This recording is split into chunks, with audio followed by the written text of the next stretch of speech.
welcome to the Waking Up From Work podcast. My name's Dave Swillum. Let's get ready to hustle.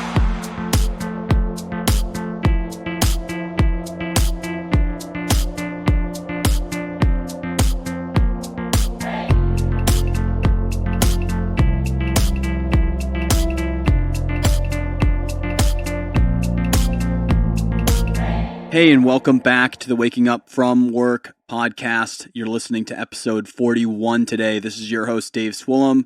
I'm here hanging out with my co-host, Ryan Kerrigan, and we're going to be meeting up with Simon James from Maine today, who just is opening 2 different businesses and about 9 days out from not having his day job and taking the jump. So today, I really wanted to do a contrast to last week where Ryan and I talked about using our day jobs to put income into our creative life and a plan for purposefully having them. And this week, I wanted to take a contrast to that and encourage people that should be jumping to jump. So the reason why I came out with both episodes is because I really believe the answer can only be determined by where you're at and what you need. So you'll hear a lot in the episode talking about where I've been at financially, where Simon's been at financially, where people between the three of us have been at mindset and mentality. And you're going to hear just the differences in what people need and what time they need it to make the decisions that they need to do what they need to do to pursue what they're doing for creative life. So I hope this is helpful for you.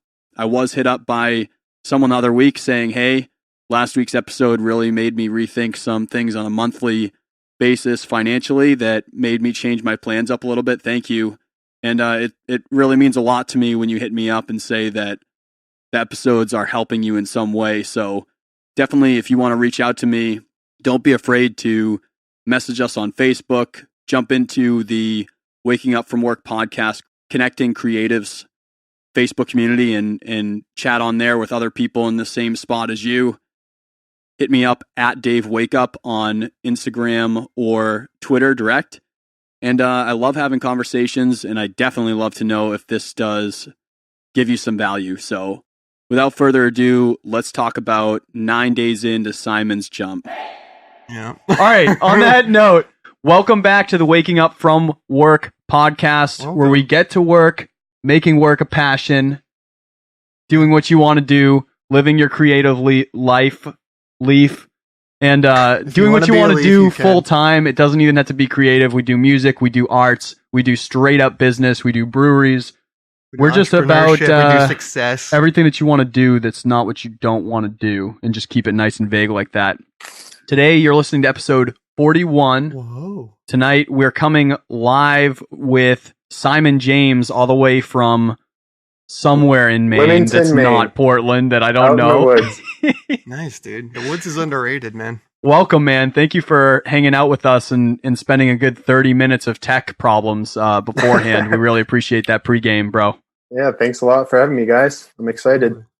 So I wanted to, Simon and I connected like at the right time again. Like we met Simon a couple months back at the podcast NH meetup, which was so killer.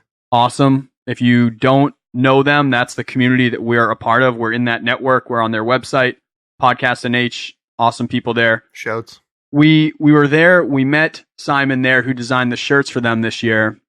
Awesome. And then shirts. Simon and I just kind of stayed connected. And we just linked up recently because he's at the right time in where he's at to talk about where we were just at. So if you listen to episode 40, it was called Don't Quit Your Day Job. That was a discussion that I really wanted to have with the non-patient me 5 years ago to say, listen, you have your head in the right spot. I know that you're ready for this, but use your day job to fund your dream until you don't have to anymore. Was my point on that last one, was really a financial thing of like, put yourself in a position for long-term life success, marathon, not sprint gratitude. Yep. In that type of way.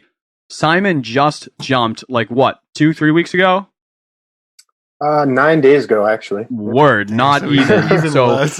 fresh, still an infant. right? Still parachuting. So I wanted to get Simon on to just bring the opposite perspective or the other perspective of someone that just did this, so that if you are the person where it doesn't make sense to do the day job anymore and you really are ready, but I don't, to tell you that maybe it is time for you, and maybe don't listen to episode 40. Maybe you're more of a Simon James out there in the fields, you know? So Simon just launched 2 different businesses or brands, kind of both built on what he's really great at. One being a logo design and branding type of business, helping people create logos, websites, good reasons to obviously not shirts, right? And the other one is an interior painting business. So those two are what he just sent out, and he is 9 days in. And you want to run people who don't know. I'm the voice. I can make it all sound story, good. man, through what you're up to, what these things are about, more than I know. Kick us off. Definitely, man.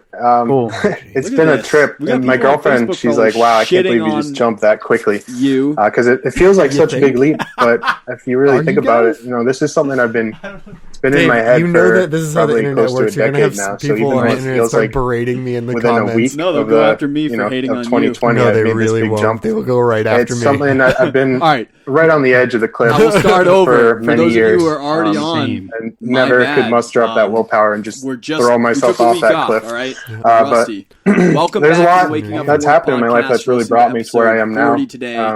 I started out as a young artist in high school, took a week off, doing like street art and graffiti style art. We're back, and that eventually evolved into designing stickers. So I would trade stickers internationally. There's a whole community online that no one knows about. What? Kind of like a secret community where you all you send out a pack of 15, 20 stickers to another artist in a different country, and they'll mail you a pack of their stickers. Of things that they collect from other people or their own creation? Stuff they do themselves. And eventually, over many years of doing that, you end up with a collection of hundreds and hundreds of artists' artwork. And people will put them up on signs in public. Hashtag New Year. You can fill up your black book, and you just have a nice collection of art. That's awesome, dude. That really was motivating, just to start cranking out a ton of art, because you really need to. I had to do a lot of packs to send out, so that was good for keeping me busy then. But eventually, that evolved into designing vinyl stickers. So I got into like Illustrator and Photoshop, and we're talking probably. So what's going to happen is that must have been around like 2006. Have you ever heard the expression? I started getting into graphic design, so that's where my roots were there. A little bit on the Facebook group saying, I went to college, studied marketing. How do you know when to jump? In college, I worked for a painting company, and I really enjoyed that. So that's where I started painting. That was probably jump, really. Like 2010, when I came out of about school, 10 years ago. I took 6 months to so I've been doing both on and off for a long time now. There was one point in time where I became a sales executive at a network security software company. Okay. Before that, I was a sous chef. So I've done a lot of jumping around. Okay. Trying to build and sell. Crazy, dude. The Swiss and Army then you got to try a bunch of things, man. I really encourage that with anyone. Income. If you're getting sick of your job, just jump into another industry or pick up a new hobby. Where I jump. I think it's really useful. Maybe this is that's something I'll always thank my parents for growing up with. Even though we didn't have a lot of money, they would always give me something different to do. My wife got the more into stuff you're exposed to, the more you can really find what interests you and develop passions for things. So now I support her, support myself. But yeah, so I spent 3 years as a sales executive at a security software company. That was crazy. That was like almost a Wolf of Wall Street type lifestyle. Where you get these $500,000 sales. One of them. Most of them probably in the tens of thousands. But you get big paychecks, and then you just go out to eat all the time. You don't even need to look at your bank account. You're just living the life. Right. I'm ready to wake up in the day. And it's a really stressful job. I don't care about it, right? I'm ready in my head. Really intense, very stressful, but you learn a lot from it. And I think you're in sales now, right? Food on their plate. I'm in sales. I've been in sales for 5 years at a different company, and I went into like sales leadership, and now I started again doing sales. Thus, the last episode at another company right now. And dude, that is definitely understand that life that you're talking about. That's all over the place. Like an animal. There's no doubt in my head that it's been a very good thing for me in terms of like being able to afford for growing business, right? Buying equipment, doing things without debt, you know. But the other thing, like especially this one right now, is an outside sales job. Dude, it's making me fearless. Like I have to walk into businesses and door knock sometimes, and like it's just like I was already doing performances with bands or something where like I was used to like being a fool or an ass in front of a bunch of people. Now I'm just like walking into places. I have people being like, "Dude, who the are you?" And or cold calling, and like that has made it so that like I just don't give a shit what anyone in the world thinks at any point in time. I'm like, yeah, dude, I'm a bald guy. I'm walking around doing stupid shit. I don't know what else you want from me. Like, I'm trying to make my money. Dude, I totally agree, man. It was good. It's been good for me. With the painting company in college too, I'd go door to door trying to sell paint jobs. So you're still, and I tell you, man. You're sales, still suffering, especially at a software company, in a different very way, stressful, but you learn the most valuable lessons. It's like, oh yeah, I really thought that taking this pay cut would, you get so used to rejection, and you become focused on, your positive affirmation. You need to develop a confidence in what you're selling. That's important. Like more, I don't think I would have been able to do those sales the scope of if I wasn't confident in the software we were selling. Isn't that so funny sometimes? But the other piece is really trying to connect to your customers, the people that are actually going to buy it. That's a problem a lot of people have when they're selling stuff. Right. I think I've learned valuable lessons there in finding the right prospects. It's like that always separated not nearly as much good salespeople from the bad salespeople that I knew sacrifices immediately. Like really where like when some guy came into the office or gal came in and was like that I like during they're just like a dick to other people in the office. So charged you just know that person's also not going to be good at sales, or if they just can't talk to people. My goal. Like you have to be able to understand and empathize and get why people are saying no, so that you can get them to say yes. But that just made me better with people as a whole, dude, because I understand. I don't get mad at things when people do things that used to get me so mad in high school or whatever, even college or whatever, because I'm always trying to understand why are they doing something, and understanding why I'm like never mad at anything, because like someone like direct screws me or something, like I just think about it, and it's usually because something is wrong with something for them right now, and they're choosing something that might be selfish at the moment, but like if I was in the same circumstances, maybe I wouldn't do it, you know what I mean? But like at the same point, you know why they're making the choice, and you're like, even if I wouldn't do that, like I understand why you're doing that needs to get out, you know? So like that's also been good. My plan was I think any business has potential to be successful. It's really just finding the right people. I feel like as an operator in my business acumen, in every a lot of the job proven concept was just surfing the web, trying to dig up contact information on all these executives at these large corporations, so you can call their cell phones and bug them about buying software. That facility comes overhead. So yeah, back to the topic of where I came from. That was really motivational. It really helped me hone my skills in marketing and sales. I realized that I needed to get to a spot. Then I'd say about 2.5 to 3 years ago, that all came crashing down. What happened was, I was completely blind about it. The whole company was, other than the executives, but apparently they had been acquired by another company. Because I have and out of the blue, they laid off. But you definitely want to set yourself up as best as possible to not be like, I could totally take care of this. No, I was part of that, unfortunately. Fuck me. So I remember that day. Like, or if I like got called up to the conference room and I started walking up the stairs thinking, all right, so we're going to talk about what sales I'm bringing in for the rest of this month. I actually had a pretty good one coming in. I think it was a university in Florida or something. Right. But and so it's been as I'm walking up the stairs, this other sales guy comes walking down and he looks at me and he's like, they're going to fire you, man. And I just looked at him, cracked a smile and laughed. I'm like, good one, Joe. Okay. how safe is living in it. But then when I got up there and I saw the looks on their faces in the conference room, I'm like, that's already on the he's property, right. and turning it into so I immediately had to, pack everything in a box just like they do in the movies and rent out the other and erase that. Right. What's that like, man? Build that studio. I'm getting the even though you're getting, even though you're getting like let go, like you're getting laid off. It's not like a business. Listen, Simon, we want to let you know you suck dick at everything. At that point, that has to do with this job, and you're fired. What do I? And it's like no, we like have to let you go. It's like a strategic thing, like as shitty I as can it is. survive Like it's just the fact that basement. happens, but like it doesn't change. Like obviously you just said it. Like, I get chills right now. It doesn't change like some Monday morning when you wake up out of bed and you're just like wasn't going a Monday in. morning wasn't that bad. What was that? He runs around all over the place. I don't know. Listen, people, I stay in the fucking shadows. They might puts not all this shit on OBS. I don't know what he's doing. That stuff, like whenever I had to roll out stuff, It's like why is he fucking like doing from an Irish higher accent? leadership, it was always like things things are withheld until it's like weird. go time. Yeah, it's nuts. You would make like a Spiegel, like you would actually talk like. So you're out, dude. You're like, all right, now you were high rolling, like you're in sales, or like you're not even looking at your bank account, and then it goes from that to like you have zero job right now.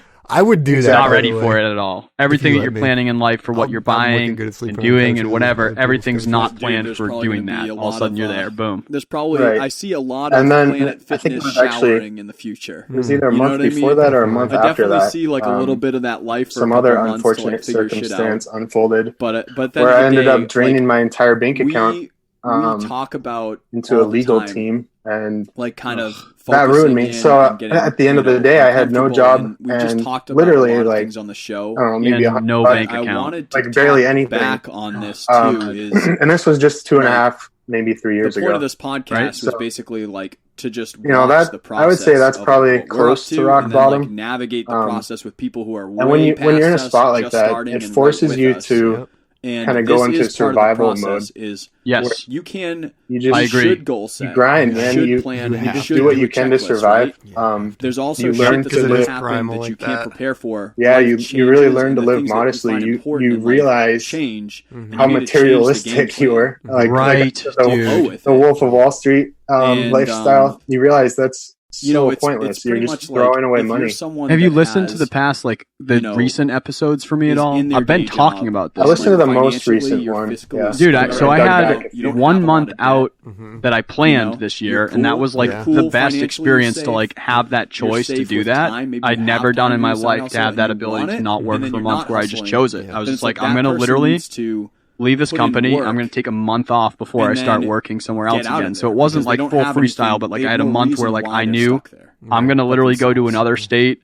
And it wasn't fun, actually. I ended up like renovating that property with Meg, and we lived inside there on an air mattress and like a bunch of paint for like it sucked. But it felt really good to be like, I'm going to plan this month to not do anything. But then I had 2 months where I had like really like no income this year, like super calculated. And that was not foreseen at all. And I felt everything that you just said, dude. And I had also never felt that before. You literally feel everything. I had not felt that before. Like $2. You feel too fucking Oh, dude, it was like it was like a panic mode, and you're right, like an animalistic thing, being like, I'm talking like I need to find like safety. Like you know what I mean? Like I need to find safety now. And everything that I do is now going to be for that. And whenever people are like asking me to do things, or like I'm doing things, like every thought and choice that I'm making is like, with my like defense up, like how do I get to safety now? What do you do? What do you do when you first wake up? I was saying like in terms of the materialistic thing, right? Like what does an actual day-to-day look like? Like what is for food, for items, for anything had a purpose. What does it look like I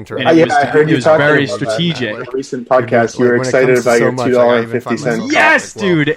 I was like, man, I have the choice to go buy a coffee, even though I have like 10 pounds of shitty Market Basket coffee at home. I have the option right now to buy one for pure thrill, and it felt amazing. I was like, oh my god, dude, I was such a dick with my money back in the day. Like, it's just like, and when you really think about that though, like that you're in a space, you know, you're like doing something that is forcing you to like reevaluate like your value system like that, where all of a sudden you're like, wow, I never realized how much $2.50 was worth. I never realized that's what just like how like, you know, like something as small as like a coffee can provide me like and what is seemingly talking about the resource, some insurmountable amount of gratitude there. Where I would just take it for granted in everywhere else. 100%. And it just the space. I don't know. I mean, that's like we were talking about in the last podcast, where it's like something what you were saying, Simon, where you're just like, I didn't come from a lot, but I thank my parents for my headspace, always letting me engage in different things. Like to set myself up. You realize that it doesn't really take a lot doing it, but to engage with a lot of other things. It doesn't take at the moment spending $100 on something or like a console you're a house of cards or buying some new stuff to engage with stuff. Yep. And it's right.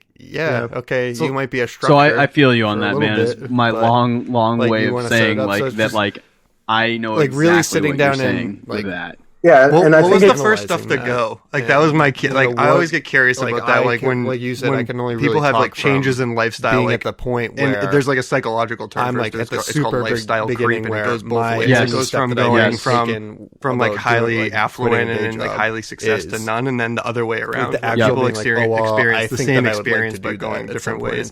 And the things that you realize that you shift into or you shift out of a year. What were the things that went first? When were you just these things are the that's where I'm at. Things. And it's besides basics, I need to get some water. Remember where you are. The first thing I did was I'd look at my credit card statements, see where was all my money going, how can I cut down on costs. Idea of must and be of course going out to eat, and going out and socializing with friends, having some drinks. Putting in 4 and 5 hours. Pretty much you're not completely doing this you're not doing this for 8 hours. I mean, like I said, I was a sous chef, so I enjoy cooking, so I do a lot of cooking at home. Not enough. One of my favorite TV shows, I'll call it. When I was in college, was Cutthroat Kitchen.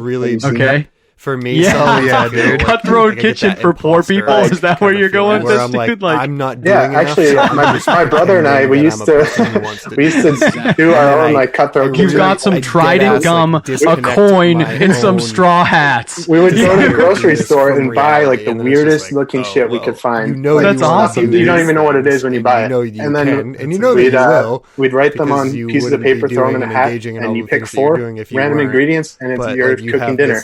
That's awesome. Sabotages too. Movie nice that you're playing on in your head every once in a while. And that's what it's all about. If you think about your cupboard right now, there's probably so many cans of beans and I couldn't just quit my job right now random shit sitting in there, and you'd be surprised what you can come up with if you just significant other who 4 random things to go back to start school cooking away. Soon. And so it's gonna be I'll tell you what happened, dude. It's gonna be me. The incomes are gonna shift a little bit. That random crap in my cupboard for a month and a half. I went through every stupid thing that I never ate and saved because I couldn't throw it out for 5 years. Dave, why are you eating a ranch dressing packet? Basically, dude, it was all right. So someone got me a truffle pasta Christmas gift one year. And honestly, it was good. What takes part? It's is it potent. Or you taste some truffle. Me, you better be a truffle ass boy. If it came down Eat this, right? You're in it.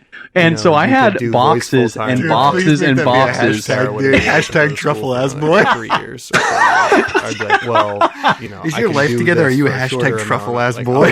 I was, dude. I was eating truffle pasta for 8 days in a row for breakfast, lunch, and dinner. How do you have that much truffle pasta? It was a big Christmas set, dude. And then I was every time I looked at it, I was I'm not fucking eating this pasta. I'm not in the mood to just get truffles. It comes down to the question, dude. And so just anything like that, every can, every pasta, every soup, every anything. What is it? Yeah. And then just like you're saying, Cutthroat Kitchen or Chopped or something. Just there would be stuff that I put together where I'd be like, this is a protein. This is another piece of a meal, and I was thus if I put them together, it is technically a meal. I'm just gonna be so basically sad, Franken-meal, but it will function, and I lasted on that for a while, dude. Dude, that's gonna be the next T-shirt. I got it in my head, dude. Hashtag I like ramen noodles. You're just okay with eating ramen noodles every day of your life, you're a college kid. Yeah. Please tell me you did the ghetto grilled cheese sandwiches that everybody did in college, where you got the shirt iron and you make grilled cheese with the shirt iron. Did you ever do that in college? You still have pans. Once we you still have like cooking pans. You don't know, but I'm just like, dude, that's the fun way to do it, though. You gotta do it as the nothing's fun when you're poor, dude. Zero things are fun. Well, when you're poor. Not with that fucking attitude, pal. Shit. Yeah, no. Listen, I had fun being poor sometimes. I still had fun. I did have fun. But you do say no to anyone that asks you for any plans. You're like, which is hyper. Does that plan include not only do you have to deal with the litany of things that could possibly go wrong? Is it a $13 movie ticket? Individual and all the if we're hanging out in your living room or like going on a hike, then I'll do that shit. Fuck up. Yeah. Well, dude, even it got to like I'm not going to drive like far distances. I don't mind. Like I can live with fucking up for myself. For real. Because then it's on you, and you're like, all right, I cannot live. But dude, there's something just so I can. That's it. Rattles not me coming in my next core week to think about failing. When I think about like if I was to fail. All right. So where was I? You're see, we told you about the tangents. You told you they would happen. Every and all. You're broke, and you're like, what in the flip am I gonna do now? Exactly. True quitting. So like that's not failing. like 2 days out. Like you just I thought about it for a while. Participate in. You start to think about what do I really want to do in life. Like I could take another sales job. There's a lot of insurance companies hiring for sales and stuff. But I just didn't see myself doing that.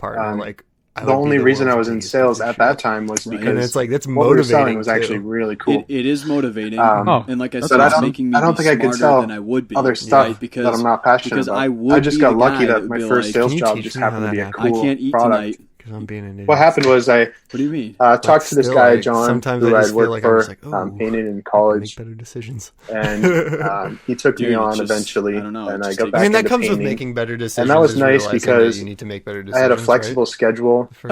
I guess. I was barely making any money. Step is just noticing. But at the time, it was better than not making any money at all. And I already got my expenses down so low. Like I had already paid off my college debt and stuff. We were going from dual income. My bills were so low. Even if I'm not making a lot of money, I was still and I knew that about breaking even. Good money. Nice. I knew that her income. And then I had a lot of free time to really hone my skills at art, graphic design specifically. So I do paintings as well. I needed to lift her up. I started connecting with a lot of local musicians and bands and artists. And, I knew I couldn't afford to ask them, hey, can I do some album art for you?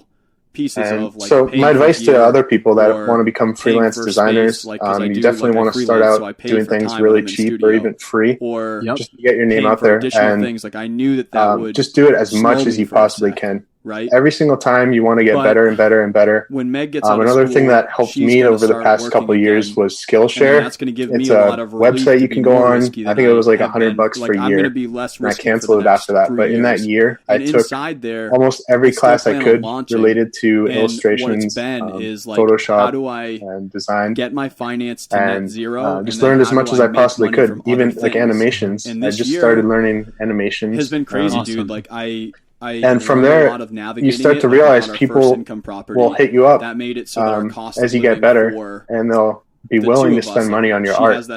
So you can gradually, as you're getting better and the demand goes up, you can raise your prices, get more competitive. And the more you raise your prices, the more motivated you are to make the art look even better. But we were able to make it. Feel like I have to deliver on that. It's like a positive feedback. It's like a snowball rolling down a hill. It's just picking up more and more snow. With that same first property, and you get to this point where we're probably going to be you become a lot more in control of what you can and can't do. Making money off of living. So now I do animations for people. I did a lyric video for somebody. Make money. I've done a lot of logos. But also not for have gyms and even like a software company. Sweet spot. That is the only way that nonprofits, I could figure there's so many nonprofits out there that need like flyers and banners and stuff. So if you just want to get your foot in the door and practice some designs, hit up some local nonprofits and they'll appreciate some help. That's a great idea. Rough. Yeah. Like it's still going to be real rough. And hone your skills. That's she's by far number one. Absorb as much information as you can. And from there, you'll get better and better we can't buy shit. to the point where eventually you can take this leap. And I haven't even taken the leap, you know? So let's talk about that, man. Like, what went into the decision of like, this is the time? Because I feel like, I know that, there are people that, but like, I still support you to do this. Are just like pretty on a whim, like they're just like, I guess like my biggest I have point to do of, it because they know that if they don't do it, then they won't. Then there's also people that are calculated. There's people like on episode legit 3 of this podcast, Talk to Jesse Harless, who set like a date on the calendar. He's like, this day I have to do it, and he wasn't ready for it, right? But he still did it. Because he said it, right? And he was in the middle where he was planning for it, but he wasn't ready yet. But he was like, I committed to the date. And I think that's important. What went into your thought of like, all right, now's the time, and what that drives? Tell me about like what's it like 9 days into it. What's it been like? Like purposefully I think you hit the nail on the head. You can't just let it go. Just like that guy said, he didn't feel ready. He just did it. I mean, that's exactly all it is. Just had all the gusto and all the interest. That day that I decided to submit all this paperwork and drop a bunch of money on 2 businesses was no different than any other day. Dude, fire doesn't do anything unless you that's the only difference. Just like anything, like over the past year, I've also like another thing I've really been working on is discipline. Or I guess past couple of years. Yeah. So, and I see that you're actually doing the same with your diet and exercise this month. Dude, you kicking saw off a new year, trying to get healthy. But were you about to metaphor? No, you metaphored me. Physical health, I saw you see it on my face. Definitely reduces stress levels. It's like helps with your anxiety. Hard for him. Really, it makes you a better person. Makes you worry about things a bit less. Yeah, dude. We have to be metaphoring on people. I started getting healthy last year, I'd say. I mean, I've always eaten fairly healthy, but I really went strict. Like in the summer, I went vegan. I tried out vegan. This episode and that realism. And I started reintroducing meat and like I would reintroduce bread and stuff just to see, get a feel for what my body wants and doesn't want. Right. So just from experimentation, I've been able to figure out what's good for me. I also started exercising more frequently, like you're doing. Where I went from running probably like a mile at a time. Now I'm doing like 8 miles. No way, dude! I just got into running like hardcore last year. Support my family and feel bad about shit. Dude, I'm running my first marathon this year. As a producer, yeah. I did a half last year, but I could jump right now. Half marathon is what, like 12? It's 13. 13. I figured out how to monetize for my personality. The audio things that I do was like a key that I found, and I need to get because I am with it. Like have you ever read the E-Myth Revisited? With a lot of things for where it talks about the different like mindsets of people that are conducting business. Like 2 months this year, the technician is someone that wants to do the thing like one-to-one, like their time exactly for that thing. And sometimes technicians start businesses and they have a difficult time scaling or hiring anyone because they want so much control that they just do it. Right? Or sole proprietor can be a technician. And that's fine. Because sole proprietor, you're doing something that's generating income directly for you. And that's just fine, right? Technicians probably should be sole proprietors. And then managers are people that understand to be able kind of like the bigger picture for a business and they're able to operate it really well, come up with processes and delegate things well, but they're not like big thinkers. They're not coming up with like the next idea, like say like if it was just a manager in charge of a business, then eventually you're going to get outdone by competition because they're not coming up with new fresh ideas to adapt with time. They're just like, I'm going to keep making things more efficient, but I'm going to just keep doing this thing. And then there's the entrepreneur, and the entrepreneur head keeps making ideas nonstop, always new ideas, always. But they suck at figuring out processes sometimes, and they suck at like doing like one thing directed. And there are people that are all of those things when they learn it right and they use them for different pieces of them. There's also businesses where instead of becoming one person, or if they can't do it, they hire people. And that's like kind of his theory on it. I think I have always been like that entrepreneur where I keep coming up ideas. And for a long time, I wasn't able to just get in and just do that. Like I could never do it. And that was my problem. That's what stalled me for a long time. And now I'm getting better at doing things. Like now there's like actions that are happening. And I'm like, I say that I'm going to do it, and now I'm doing it, right? You can't do it full time. A lot of entrepreneurs, I think, have that getting a new job, that issue where they don't go into. If you had to put it on hold And she's like, well, yeah. They just come up with ideas. How do you make that transition for how much hold? But this is big ideas to doing. I think you're misunderstanding me. Where it's just like I'm okay with this, like taking a step back. It's like I'm okay. That's something that I definitely for the first time in a while. Which is like, oh, you get the like you said, like you have all these ideas and you have all these things, but just like transitioning them into like something that's like in motion and resembles. I'm trying to get away from the mindset of like what it needs to be done. What's been your strategies of success for like taking something, especially when it's like hyper creative and it's your passion where you don't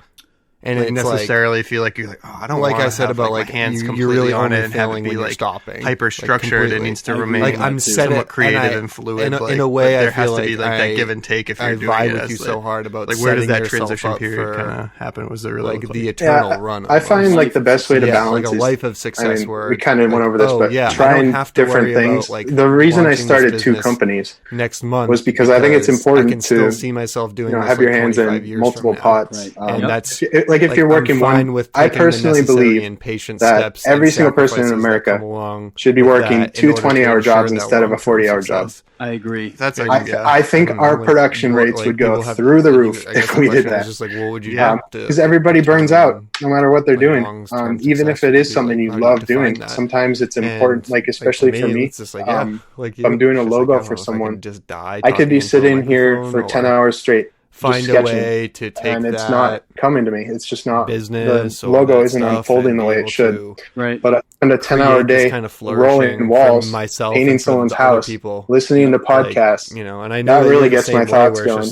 That's when I start to come up with these innovative ideas for logos and stuff. That's awesome, dude. One feeds the other. That's awesome. That we're a part of. That's like that beautiful. You've made that I've made. It's like what martial arts does, where like it forces you to kind of like be in the present. It's like it's the same experience that people when you get with like people like shower thoughts. Like you're doing something that's literally physically forcing you to be like attentive and in the now and in a different state. Like in that state, like you have a different sense of like mental clarity, even like cognitive, like your cognitive functions are different. Are different. Put you in another state. That's so crazy. Where it's just like you kind of do rid yourself of that like that burnout by splitting the energy and the attention between 2 things. Until a year, until like that's awesome. Isn't it crazy how like it took us until like solving a problem, like 28 to start thinking like that didn't get putting yourself in an echo chamber.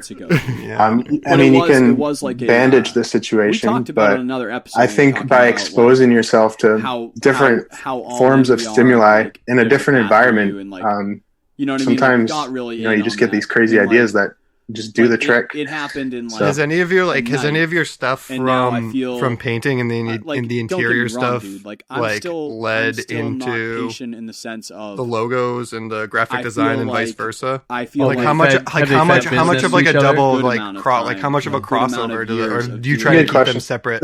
They're fairly separate. Like obviously, like a lot of the customers are different. The people that want their houses painted, they just want their house painted, but.